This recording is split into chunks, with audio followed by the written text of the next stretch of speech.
Praise the lord. ప్రభు అయిన యేసుక్రీస్తు నామములో మీ అందరికీ, మీకు, మీ కుటుంబాలకును మా పరమ యెరూషలేము మినిస్ట్రీస్ ద్వారా ఈ ఉదయకాలము మీ అందరికీ శుభాభివందనాలు తెలియచేస్తున్నాం. మంచిది. పరిశుద్ధ గ్రంథములో నుంచి ఎఫెసీయులకు రాసిన పత్రికలో 6వ అధ్యాయము 10వ వచనాన్ని చదువుతాం.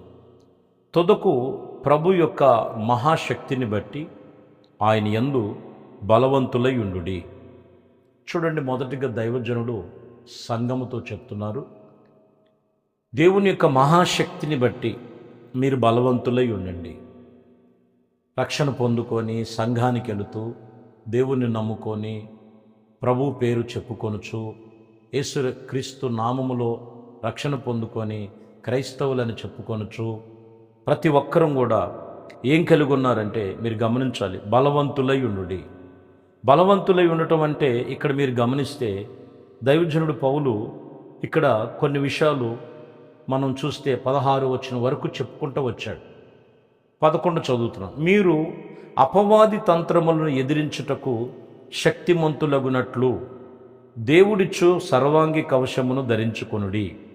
ఎలయనగా మనం పోరాడుచున్నది శరీరులతో కాదు, కానీ ప్రధానులతోనూ అంధకారములు అధికారులతోనూ ప్రస్తుత అంధకారపు సంబంధులైనటువంటి లోకనాథులతో ఆకాశ మండలములో ఉన్నటువంటి దురాత్మ సైన్యములతో పోరాడుచున్నాము అని చెబుతూ 13లో అందుచేత మీరు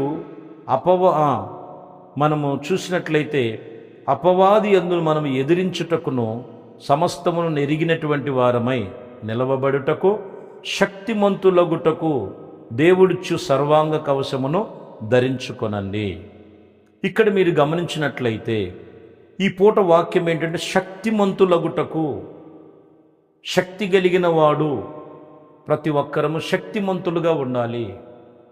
శక్తిమంతులుగా ఉండాలని అంటే ఈ లోకములో ఉన్న వాటిని ఎదిరించాలంటే ఖచ్చితంగా దేవుని యందు మారు మనసు బాప్టిజం చాలా అవసరం.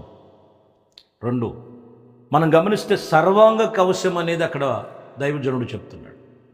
మీరు శక్తిమంతులై ఉండాలి. 16లో కూడా అదే చెప్తున్నారు. 16లో కూడా 6వ అధ్యాయం 16వ వచనంలో ఇవన్నీ కాక విశ్వాసం అనే డాలును పట్టుకొని దానితో మీరు దుష్టుణ్ణి అగ్నిబాణముల నుండి ఆర్పివేయుటకు శక్తిమంతులగుదురు. చాలా జాగ్రత్తగా గమనించాలి. ఒకటి, దేవుని సన్నిధిలో సంఘములో నువ్వు క్రమం ఉండాలి, ప్రార్థన చేసే క్రమం ఉండాలి. తర్వాత నువ్వు మారు మనసు అనేటువంటి దేవునితో నిర్ణయం చేసుకొని బాప్టిజం అనే రక్షణ కలిగి నువ్వు శక్తిమంతుడుగా ఉండాలి. నువ్వు రోజు రోజుకి బలహీనుడు అయిపోకూడదు. ప్రభు దగ్గరికి వచ్చినటువంటి ఆ రోజుల్లో ఎంతో శక్తిగా ప్రార్థన చేసేవాళ్ళు, ఎంతో బలముతో ప్రార్థన చేసేవాళ్ళు. ఇప్పుడు వచ్చేసరికి బలహీనలైపోతున్నారు. ఎందుకనంటే అపవాదిని ఎదిరించలేకపోతున్నారు, అపవాది తంత్రాలను ఎదిరించలేకపోతున్నారు. సాతాను వేసేటువంటి అగ్ని బాణాలని ఆర్పివేసేటువంటి శక్తిని కోల్పోయినట్లుగా. కాబట్టి ఎక్కడ శక్తి కోల్పోయావో శక్తి గలవాడుగా ఉండాలి. ఈరోజు వాక్యమిక సారాంశం అదే. లూకా సువార్తలో 24వ అధ్యాయం 49వ వచనములో ఇదిగో నా తండ్రి వాగ్దానము చేసినది మీ మీదకి పంపుచున్నాను, మీరు పైనుండి శక్తి పొందే వరకు ఆ పట్టణంలో నిలిచి ఉండుడి అని వారితో చెప్పాడు. ఎప్పటి వరకు అంట? పైనుండి మనకు అనుగ్రహం రావాలి. పైనుండి మనకు అనుగ్రహం వచ్చేంత వరకు కూడా శక్తిని పొందుకునేంత వరకు మనం ఆ పట్టణములో నిలిచి ఉండాలి. ఏ పట్టణమో? దేవుని యొక్క సన్నిధి, దేవుని యొక్క మందిరము, దేవుని యొక్క పరిశుద్ధ స్థలము. అక్కడ నిలవాలి. నెలలో 4 ఆదివారాలు వస్తే ఎన్ని ఆదివారాలు ఉంటావో తెలియదు. ఎందుకు మనము దేవుని సన్నిధిలో ఉండాలని అంటే శక్తిని పొందుకునే స్థలము, ఆత్మ సంబంధమైన బలము పొందుకునే స్థలము. కాబట్టి ఎక్కడ నువ్వు బలహీనమైపోయావో ఈరోజు వాక్యం చెప్తున్న మాట, శక్తి గలవాడుగా ఉండాలి. ప్రతి ఒక్క విశ్వాసి, ప్రతి ఒక్క దైవజనులు ఆత్మీయతలు కలిగినటువంటి శక్తివంతులై ఉండాలి. మనము శక్తిహీనులమో కాదు. అది ఎప్పుడనంటే ఆయన సన్నిధిలో మనము ఆ శక్తిని పొందుకునేంత వరకు కూడా జాగ్రత్తగా మనము ఆత్మీయతను కాపాడుకుంటూ రావాలని ఇక్కడ వాక్యం చెప్తున్నమాట. అపోస్తుల కార్యములలో మీరు చూడండి, 1వ అధ్యాయం 8వ వచనంలో చూడండి. అక్కడి వరకు మనం చూస్తే యేసుప్రభు వారు ఆరోహణం అయిపోయారు.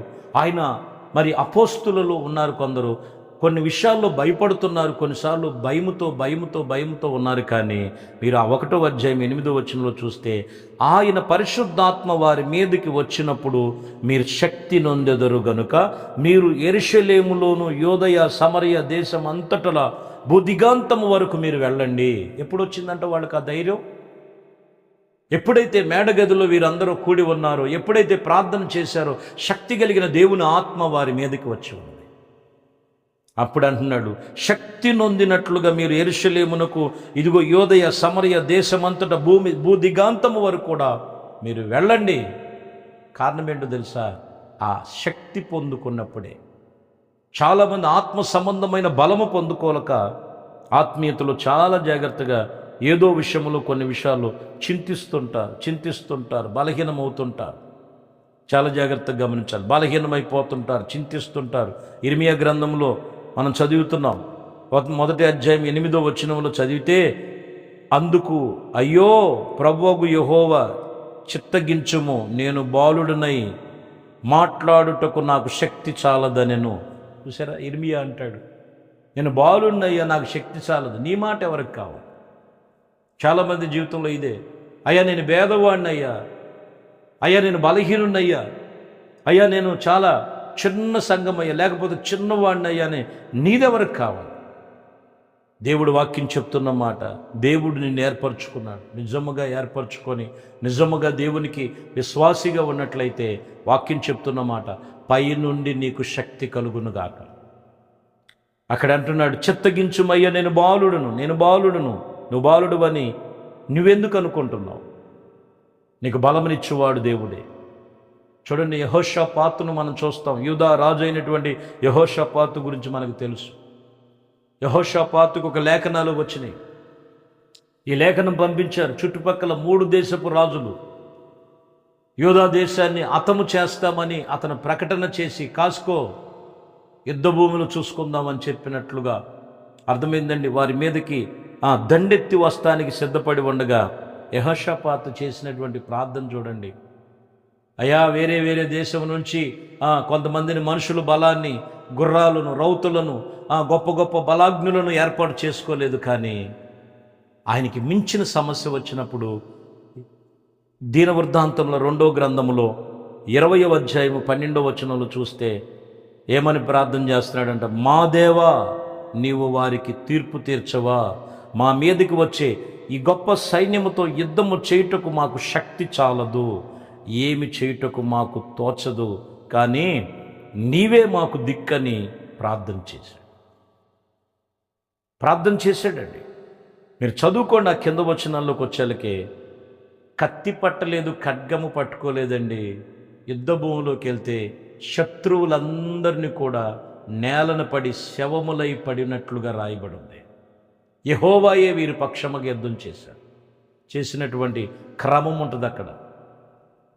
యెహోషాపాతు చేసిన క్రమం ఉంటుంది. ఈరోజు నీ కుటుంబంలో నువ్వు ఎక్కడ నీకు శక్తి చాలట్లేదు, నా వల్ల కాదు నా కుటుంబాన్ని పోషించాలంటే, నా వల్ల కాదు నా కుటుంబంలో ఇదిగో ఈ పరిస్థితుల్లోంచి బయటికి రావాలని, నా వల్ల కాదు, నాకు శక్తి చాలట్లేదు, నా కుటుంబంలో నాకు శక్తి లేదు, నాకు కావలసినటువంటి శక్తి లేదు, నేను బలహీనుడిని అయిపోయాను, ఈ బ్రతుకు నేను ఎందుకు బ్రతుకుతున్నాను నాకే అర్థం కావట్లేదని బలహీనతలో ఉన్నవా? ప్రభు చెప్తున్నాడు, బలము తెచ్చుకో.